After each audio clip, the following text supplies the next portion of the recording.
We're trying to get back to the old days. And find a time where hip hop's played.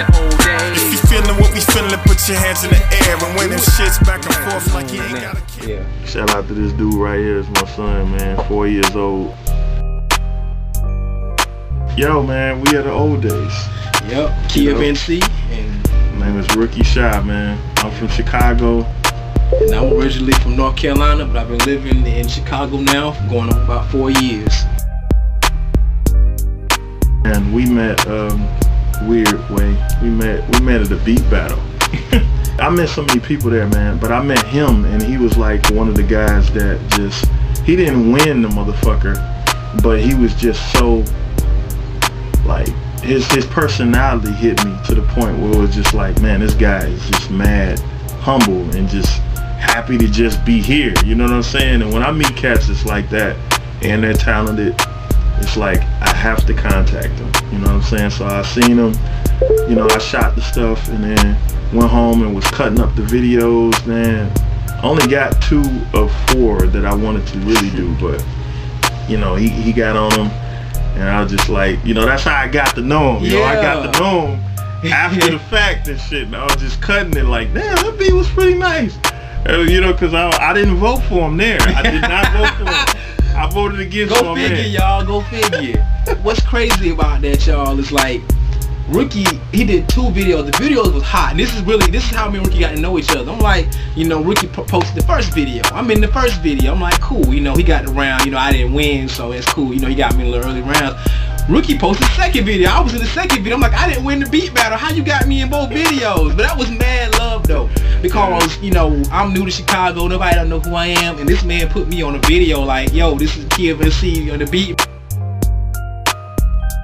I'm a music connoisseur. I love music, you know. So, you know, you see all these records behind me. That's a childhood thing. I've been collecting records since I was like a shorty, like 6 or 7. You know, and my mom and my uncles, man, they put me up on a lot of soul and stuff when I was young, and I've been in love with music for a long time. So, you know, I went from DJing to production. And now, you know, of course I rap it, but of course I'm learning to play the drums, learning to play the bass guitar. This is my life, y'all. Music is what I do. Man, outside of music, you know, I work with the youth, man. I've been doing that for 10 years, you know. Wow. You know, a lot of people don't know. I work with the youth and a lot of troubled teenagers. I work with people who have mental illnesses, people with disabilities. You know, I'm a social worker in the sense of the word, you know, and I'm about people and, you know, having their needs met and the rights and the politics you gotta fight to make sure these people have their rights met. I'm with all of that. That's my job. It's what I do, you know. Been doing it for years. I worked at a local high school. A computer teacher, so that's what I do for right now. I love it because I love kids. Ol'Days love the kids. Ol'Days love the kids. Ol'Days love the kids. Ol'Days love the kids. No, I'm just kidding. I like a lot of stuff, man. I like, you know, I love film. Obviously, I'm real passionate about film. I taught myself photography, so I love that too. I still think I need to get better at it, but yeah, photography, and then you know, just music is crazy, man. It's crazy a part of my life. Oh, Cafe Lure. At Cafe Lure, yeah, we met. Well, we had met before then. We already told you that story, but we met again at Cafe Lure because a lot of the same people we were connected with were doing shows together. Right. And we came together one night. Rookie was there and I was there, and me and Rookie, you know, we started talking. Like, you know, Rookie heard some beats I was playing that night, and Rookie was like, yeah, man, we should get together and do a little project or something, a little EP. And, you know, like, just to be funny, 2 years later, we probably got 30, 40 tracks together. So that EP is turned into something massive, as you can see. It's not an EP anymore. It's 2-3 hours worth of shit. But, you know, it was at Cafe Lure. And, you know, Rookie, you know, said, man, let's hook up, you know. And I think it was the next week, or if well, not next week, 2 weeks later, he came through the crib. We was writing in our first session. We actually, we laid down we wrote half a song. Yeah, we did in our first session. And every session we got together after that, we started to see we had chemistry, so we built off that and would do songs. The way we worked together was it was a nice ebb and flow. We bounced ideas off each other. We're both open people, so we don't mind, like, you know, Ricky say, yo, what if we do this? I say, that sounds good, Ricky, what if we do this? Ricky like, yeah, that's good. And then we just build, and the idea just goes crazy, you know. The big thing like about the chemistry is like it's natural, you know. It was always natural, and we never really tried to make it anything other than that. Right. We wanted to keep that flow, keep that constant, like, just creativity going. From the production to me is always a feel. I create stuff on a feel. Like if you throw a sample at me, you know, I'm gonna take the sample in. It's a soulful sample. I'm gonna ride with that and try to create something based on what it makes me feel. So my beats it's always on the feel, like nothing technical I can tell you. It's just I go with whatever I'm feeling. Well, if it feels right for the project, it's right for the project. Simple put, you know. We don't do too much arguing. No, there's not a lot of arguing. We don't argue. It's like we know, you know, and we really have a similar feel on music, order, and the feeling of how things vibe, and that's part of the old days too. That's why you will see everything we do will always connect, because you got two minds right here to see how it should go. You know? Yes, sir. I love that shit. Yep. High five, goddamn. Old days for life. Yes, sir. It came from us both. Yeah. Collectively, everything comes from us both. We need to go and we just need to like hijack a family. And we need to film all that shit, and we need to cut a music video. That was it. Key was like the PR guy. He was talking to everybody. I'm like, who's the matriarch of the family? No, really, who's the matriarch? Can I speak to the matriarch? How you doing, man? I'm with a group. We're called the Old Days. We do really good hip hop. Do you mind if we film on with your family today, with your beautiful family? And they were like, sure. It played out so beautiful. You know what I mean? Yeah. And the family was cool. Yeah. And everybody was really open to it. The kids was running around, jumping in the camera. You know, we edited a lot of that stuff out, but that stuff happened. He gave a couple of toys out. You know what I'm saying? It was like, it was really beautiful, man. The Burns family. Yeah.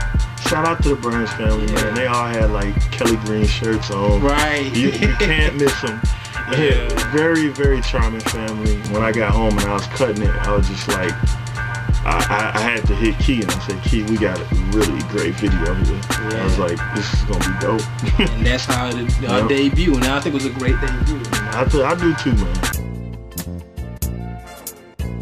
So the creative process, it starts from the music. Everything starts from the music. Exactly. And that's why I tried to like symbolize it in the music video. First thing you saw was Key with the MPC, because it all starts with the music. And then after the music, it passes me the baton, like it's a track race or something. He passes me the baton, and it's like, alright, here's a song, what you gonna do with it? And I take that stuff and I listen to it and I dream on it. And then that's how we get the music videos, or we talk about it. Man, we just try to stay artists. Simple as that. Yep. You know, and artists are like water, because we just try to stay organic, and we try to, you know, not be so rigid. You know what I'm saying? Like Bruce Lee, be like water. Be like water. Be like water. It takes the shape of anything you put it in. Water. No. H2O. That's funny.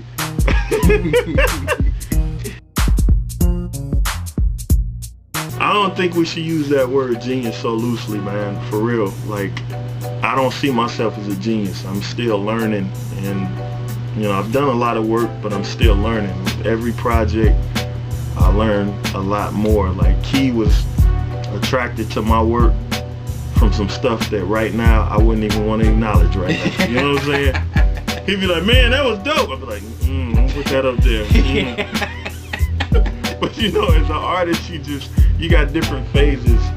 Yeah. And the phase that I'm right in right now with the Old Days and with everything else I'm working on, I'm really proud of it right now. And I'm just like, you know, we just want to keep growing. We just want to keep growing and stuff.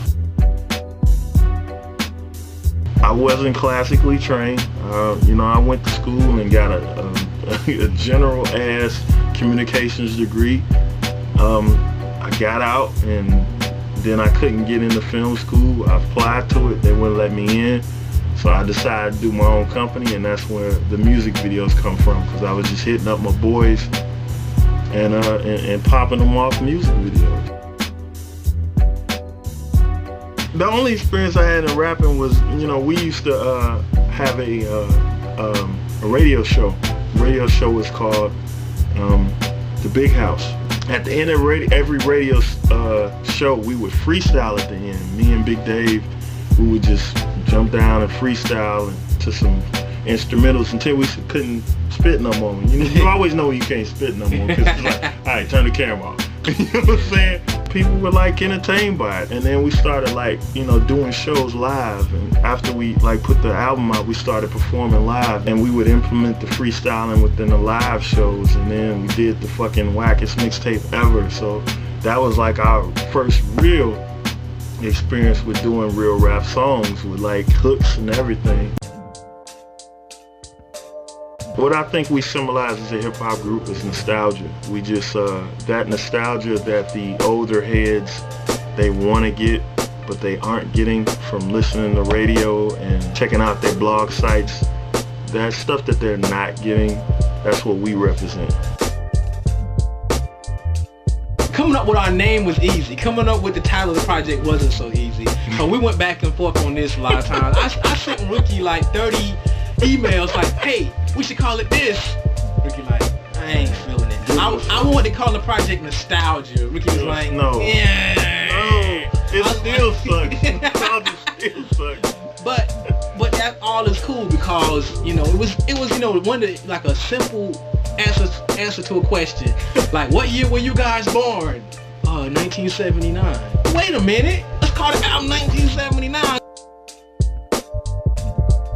1979, it's vintage. It has gonna have a feel to it that a lot of people can relate to. A lot of feel that's missing from music now, because music is very plastic. Like, a question earlier was like my hobbies. I'm a collector of old things because, like the saying, they don't make them like they used to. So 1979 is gonna be they don't make them like they used to album. It's gonna be very vintage, and people are gonna feel it's gonna have authenticity and substance. There's gonna be something on there for everybody. I promise you that. I promise you that. It's gonna be authentic because it came from a like really authentic place. Thank you. I always want us to be remembered for a real feeling of what music is supposed to be. You hear a song we put out maybe years to come, it will be something you can feel and relate to. You will know where you were in your life when that song came out, and it's gonna have real true feeling behind it. That is validation, instant validation. When you say, yeah, I remember when I was at blah blah blah and this and that was happening, it's validation, because that kid is gonna associate it with that. That woman is gonna associate that with that, and they're gonna hold you to it. But the thing is, it's real music, and it's there. It's not going anywhere. Any of y'all that's like around us, close to us, come out and see us. Yeah. You know what I'm saying? If you like real far, just support us and spread us, because that's what we need. We need it. We need to spread our wings to get out to more people. We need your support so we can keep doing it. Am I right? That's true. Support your local artists, because we are the local artists. So thank you so much, Down Rock, man. We appreciate you for being one of the first, man, that hooked us up with any type of attention, dog. Right. You know what I'm saying? Like Godspeed in everything you doing, brother. Yeah, Simon, I appreciate it, man. I've known you for a while, and you've always been supportive, Simon. And NateOG, we gonna do big things together, man. Thanks for giving us this interview, Nate. And y'all check out Nate's albums on Bandcamp. He's got them out there, and we're gonna probably tag him or something, but check my man out. He's blowing up. What's up, NateOG, Simon, Down Rock Records? We appreciate it. Ol'Days, man. Got love for y'all. Much respect. Peace.